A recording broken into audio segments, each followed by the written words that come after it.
মাননীয় সভাপতি, আপনারা আমায় এখানে ডেকেছেন, সেই জন্য আমি খুব কৃতজ্ঞ। কিন্তু বাংলায় বলার আমার খুব একটা অভ্যেস নেই, তো আমি ইংরেজিতে আমার বক্তব্যটা রাখব। When we talk about self-reliance, we do not have in mind that the country produces all its requirements domestically. That is something which economists call autarky. Autarky is not necessary for self-reliance. One of the things that we think is necessary for self-reliance is that the amount of foreign exchange we earn from our exports and from non-risky movements of capital into our economy should be sufficient to pay for our imports. If that is not the case, then we have to rely on more and more risky inflows of foreign exchange, and that jeopardizes the future of the economy.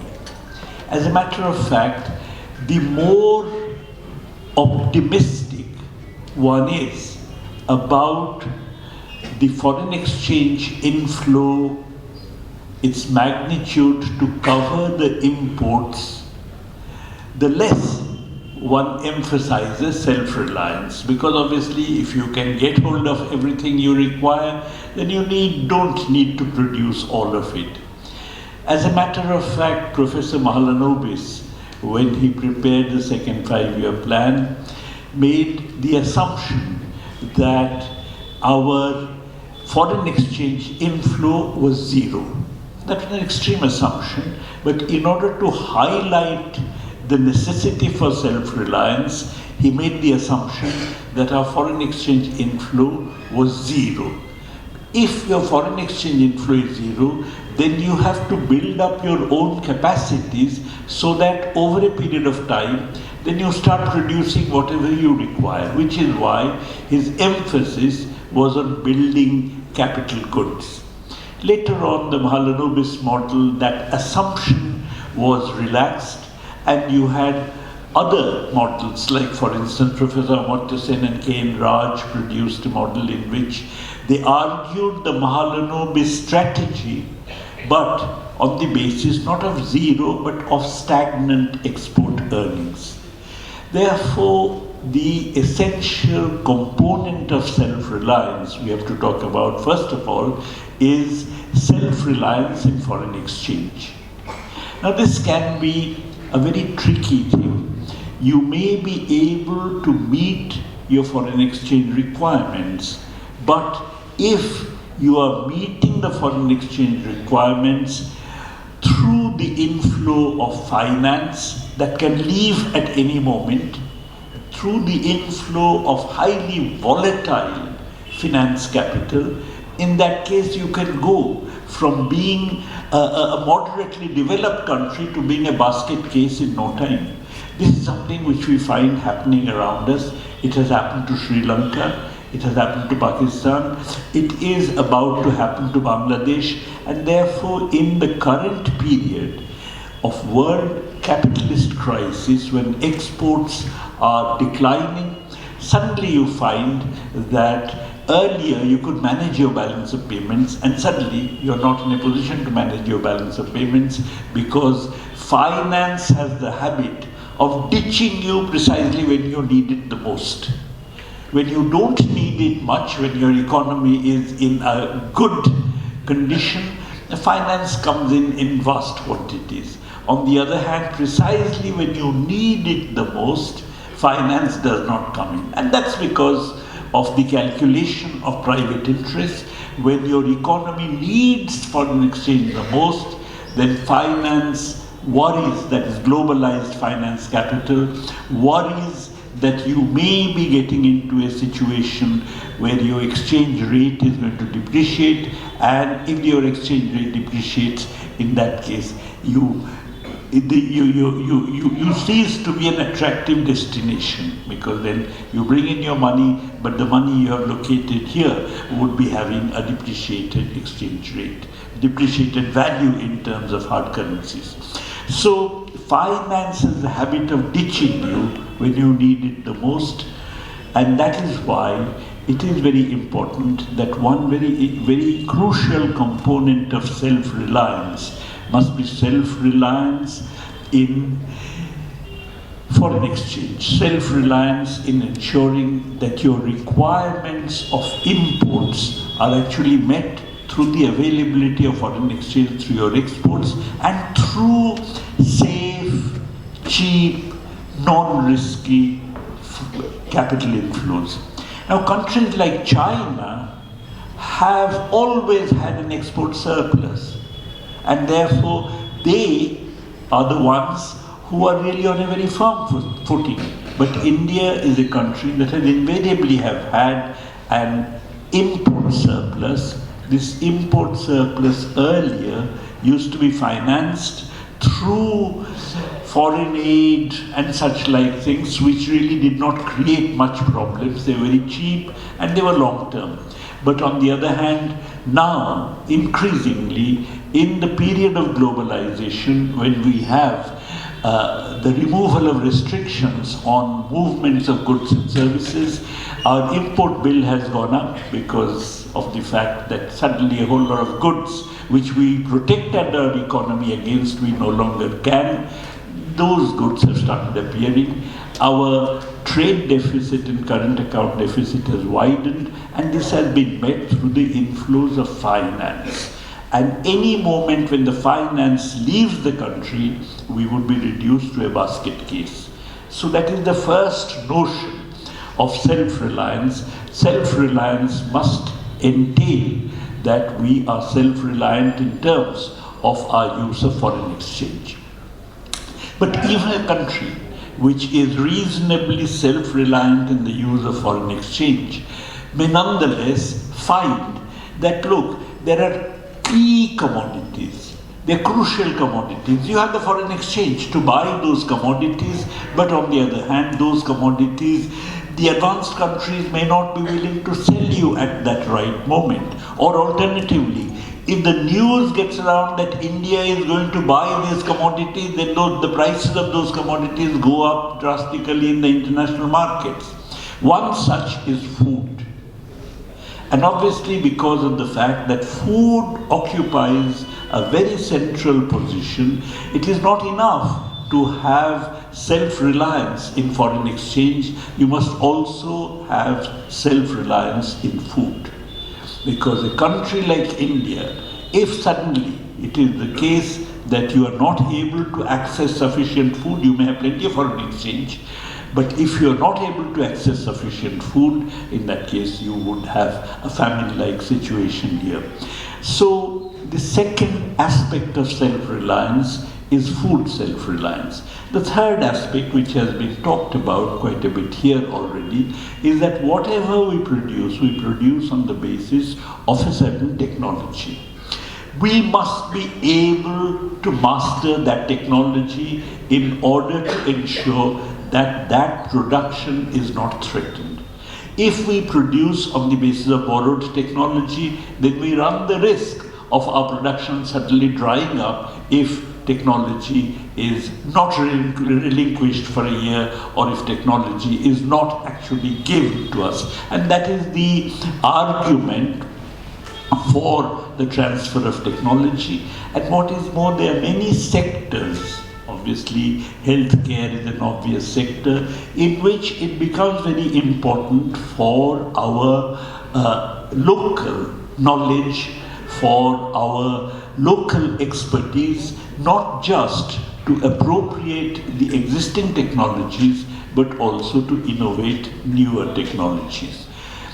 Therefore, technological self-reliance, food self-reliance, and overall self-reliance reflected in the foreign exchange situation are the three main forms of self-reliance that really concern us.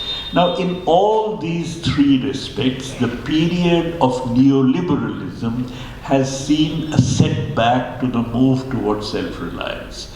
Earlier, as I said, we used to have very strict import controls, because of which the amount that we earned through our exports, through our remittances from expatriate Indians, and through things like the Aid India Consortium and so on, which were really not very expensive ways of accessing foreign exchange.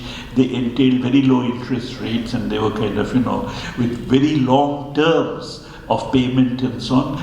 And through these concessional aids, remittances and exports, the amount of foreign exchange we earned was more or less sufficient to pay for our imports, which were controlled. With neoliberalism, the controls, as I mentioned, have gone, and increasingly we have become dependent on foreign exchange, on foreign financial inflows. There was a time that the foreign financial inflows were so large that actually the rupee would have appreciated, but the government of India really built up the foreign exchange reserves by the Reserve Bank intervening in the foreign exchange market at the going exchange rate. Since a lot of money was coming in, the Reserve Bank bought up this extra money, and that is the root of our existing foreign exchange reserves of about $600 billion. Now the point is that even though this appears very comfortable, since these reserves, unlike in the case of China, where the reserves have been built through an export surplus, since these reserves have been built on the basis of borrowing, and borrowing highly volatile capital, you would find that they would disappear in a jiffy. They would disappear in a very short period if suddenly finance decides to pull out of the country. And as I mentioned, at the first sign of a crisis, finance pulls out of the country.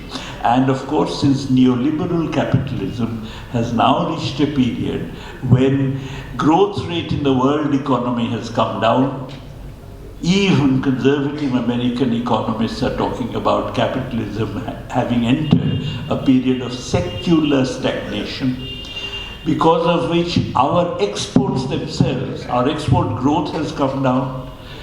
Precisely in this kind of a situation, you would find that the tightening of the foreign exchange kitty is something which would frighten finance, and it will start leaving. Not surprisingly, the rupee is already started depreciating and is now even gone above 83 rupees per dollar. So we, in terms of overall self-reliance, which basically manifests itself in terms of being free of the volatility, or the free of the painful consequences of the volatility of financial flows, we have ceased to be self-reliant. Food self-reliance, of course, is something which plays an extremely important role. I think it's so important that I may devote a bit of time to it. Africa stopped being self-reliant in food. The advanced capitalist countries have got food grains to sell. So what they would like is basically the land use in countries like India, land use in the tropics, to be diverted from food production to the production of all kinds of commodities which they are in need of, vegetables, flowers, this and that. Now, Africa abandoned food grain self-reliance and started cultivating commercial crops to meet the metropolitan markets. In India, this has not been done, even though this is continuously being demanded by the advanced countries. In fact, one of the main purposes of the three notorious farm bills was to, in fact, abandon self-reliance. The idea was that the government, you see, the government at the moment, the government earlier used to provide price support for both food crops as well as cash crops. your tea boards, coffee boards, rubber boards, all these boards used to intervene if the prices of cash crops crashed. And at the same time, the Food Corporation of India used to intervene in order to buy up food grains at the announced procurement prices. Now, under neoliberalism, price support for cash crops has gone. The rubber boards, tea boards and so on, they all exist, but they don't have a marketing function. They don't function for buying up these crops in a period of price crash. Most of you would have read that in Kerala, for instance, there is a huge crash in rubber prices which is affecting farmers, and there is no support from the rubber board to prevent that crash. One of the main reasons for the farmers' suicides, 400,000 in the last 30 years, is precisely the fact that there has been a withdrawal of price support as far as cash crops are concerned. This price support continues to exist in the case of food grains. In the case of food crops, 22 food crops, you still have price support. The idea behind the 3 farm laws was to withdraw this price support, in which case the production of food grains for the farmers would not have enjoyed an assured profitability, because of which they would have moved away from food grain production, and therefore the country would have ceased to be self-reliant in food grains. Now this is something which, as I said, has happened in many African countries, and of course when this happens, then that opens the way for famines. All these pictures you see of famine-stricken African children is precisely a result of Africa's abandoning self-reliance in food crops. Why? You see, if you abandon self-reliance in food crops and you say that, look, we are going to buy food grains in the international market with the foreign exchange we have, firstly, at a time when you have a sudden failure of your food crop, suddenly if you have a reduction in your food crop availability, firstly you may not have enough foreign exchange, because foreign exchange is required for all kinds of other uses. It is required for buying all kinds of automobiles and luxury goods. It's required for meeting your debt service commitments and so on. And therefore, the amount of foreign exchange you may have may not be enough. What is more, if word gets around that India is coming to the world food market to buy food grains, in that case, food grain prices rise by at least 30%. Thirdly, even if you have enough foreign exchange to actually purchase the food grains, suppose you have people who earlier were producing food grains and now are producing cash crops. There has been a crash in cash crop prices, because of which the whole issue of how to import food grains arises at all, sufficient food grains. Then you find that the purchasing power in the hands of the farmers is not enough. It's not enough for the government to be able to import food grains, but people must be able to purchase the food grains with the purchasing power in their hands, and typically you find that the purchasing power shrinks if you have a crash in cash crop prices, to which the farmers have moved because of abandoning food self-reliance. Now this is something which is common, which is noticeable all over Africa, and this is something which would have repeated itself in India, but for the fact that the farmers' agitation prevented the government from actually, going through with the 3 farm laws. So that as of now, the support and procurement mechanism for food grains continues to remain, though of course for that we have to be grateful to the farmers, but of course gratitude to the farmers supporting their agitation is, as in the case of Prabhat Patnaik these days, considered to be a terrorist act. So, food self-sufficiency is absolutely essential. The third, as I mentioned, is technological self-sufficiency. Obviously, technological self-sufficiency is something which requires, as I mentioned, that the technology with which the current production is being carried on in the country should be one that the country has mastered. And what is more, innovating in new areas is something which the country is capable of doing. By the way, what is true of food is true of some other absolutely essential commodities in which defense, space research and so on may be included and have traditionally been included in our national thinking. But as talking about technological self-reliance, therefore, the necessity to be able to produce whatever you are on the basis of the technology which you have mastered, or your mastery over the technology, and what is more, your ability to carry out technological innovation. Certainly not across the board, that's not something which we should be aiming at, but in particular areas of social priority, I think that is absolutely essential. Now, that requires many things, of course, and you know, one of the things, however, it requires is a very good higher education system. Unfortunately, what we find in our country today is the sheer destruction of universities. The sheer destruction of universities. Now, of course, the destruction of universities is so obvious. First, it was the public universities that were destroyed, like universities like my own, Jawaharlal Nehru University. And now that process of destruction has also spread to private universities like Ashoka and so on, about which you must have read. I don't need to dwell on that. But even leaving aside the question of the destruction of universities, there is a certain there's a certain confusion on this issue which I would like to devote some time to. It is believed that if we wish to build a good university system in India, then what we need to do is to have clones of Oxford, Cambridge, Harvard and so on in India.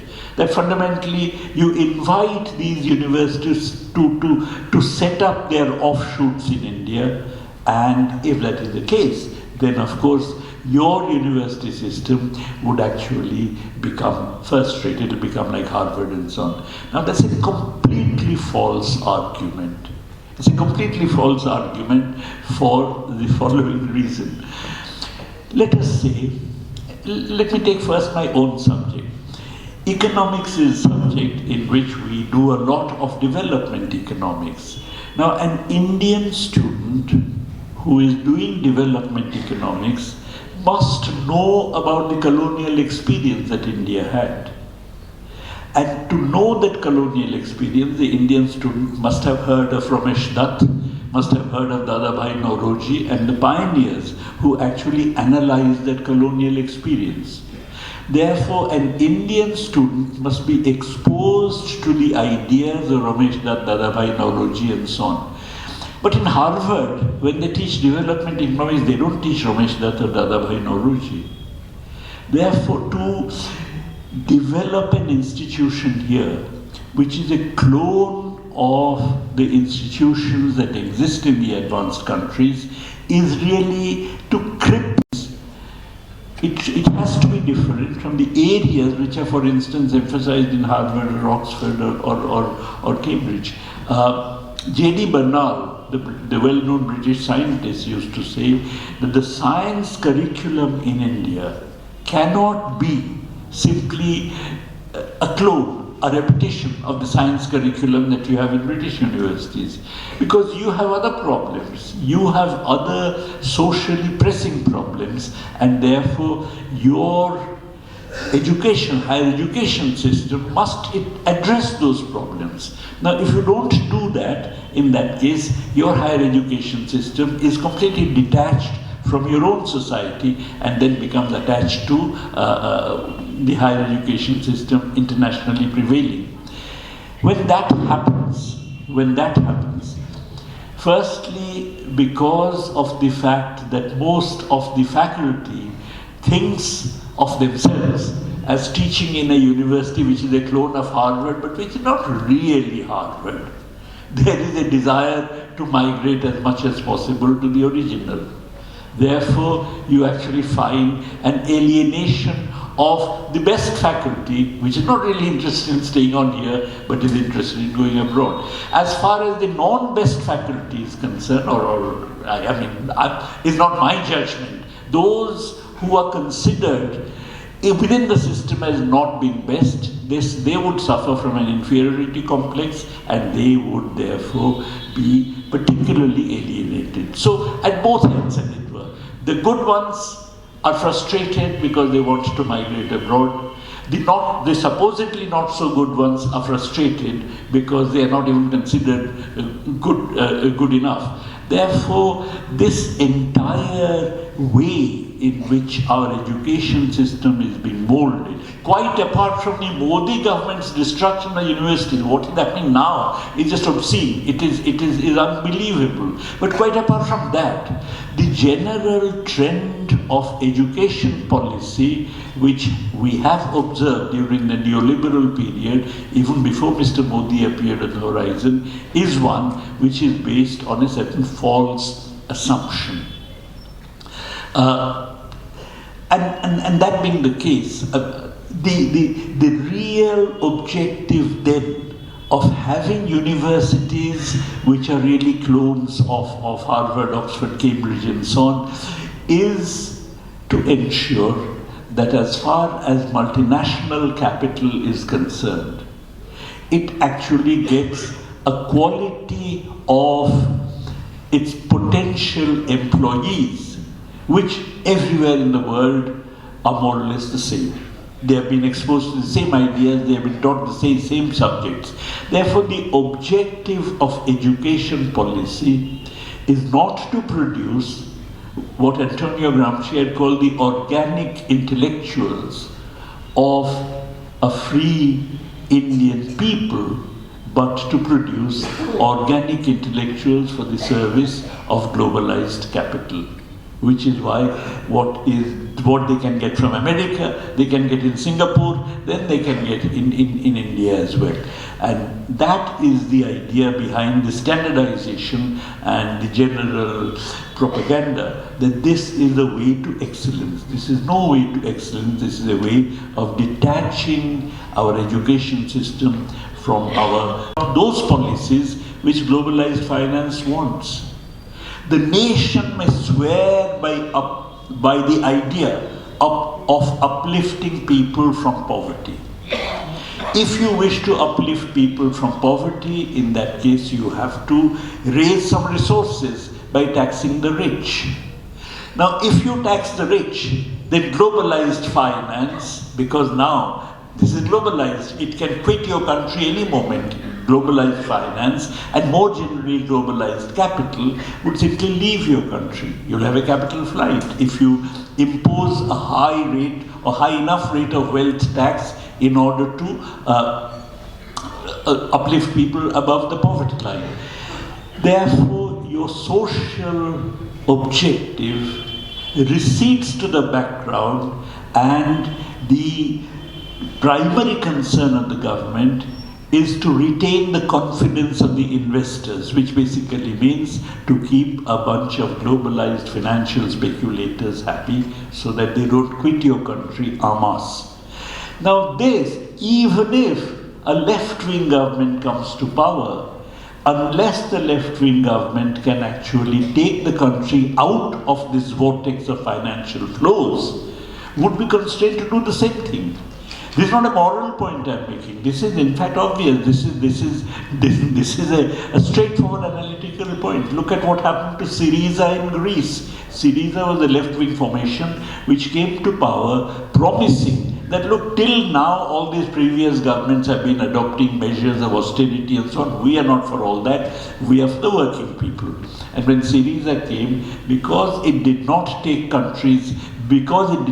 Greece out of this vortex of financial flows, obviously it had to do exactly the same thing as the others were doing, because otherwise you would have had a major financial crisis in Greece. So when the globalized capital, especially globalized finance, confronts the nation state, then it is necessary for the nation state to willy-nilly do things that globalized finance or globalized capital demands. Now this is camouflaged in all kinds of ways. It is said that we are trying to retain the confidence of the investors. Then GDP figures are produced which are completely spurious in order to show how rapidly we have been growing in this period. All kinds of poverty figures are produced which are even more spurious to show how so many people have been lifted above the poverty line and so on. All these are meant to bridge this dichotomy. Namely, while appeasing finance and not doing anything for the working people, for the poor, the idea is to pretend that even while appeasing finance, we are actually doing all this business of uplifting the poor, of really improving the condition of the working people and so on. These are all spurious claims, but fundamentally, such a government, any government which is in such a position, unless it imposes capital controls and financial controls, any such government would be falling prey to exactly the demands of globalized finance, whether it likes it or not, no matter what ideology it professes, as the case of Syriza points out. Now it follows, therefore, that talking about self-reliance, which is self-reliance of the nation, which is something to be aimed at by the nation state, is something which becomes really impossible in a period of neoliberalism, in a period of domination of globalized finance. Okay? It is not surprising, therefore, that we have had a withdrawal from the basic objective of self-reliance during the neoliberal period. The withdrawal would have been even sharper, even greater, but for the agitation of the peasants. But on the other hand, if we are interested in promoting self-reliance, then it becomes necessary for us to revive the idea of a nation, to revive the autonomy of the nation state, and for that we have to control the movements of cross-border finance. And of course, if you control the movements of cross-border finance, then of course you would not be able to pay for your current deficits, your trade deficit. Therefore you have to also control your trade flows, you have to control your imports and so on. Therefore we cannot remain within a neoliberal economy and hope to move towards self-reliance, just as we cannot remain within a neoliberal economy and hope to move towards a welfare state, hope to move towards improving the conditions of the poor and so on. As a matter of fact, all over Europe the welfare states are collapsing precisely in this period of neoliberalism. And when neoliberalism enters a crisis, as it is doing today, the burdens on the working people become even heavier.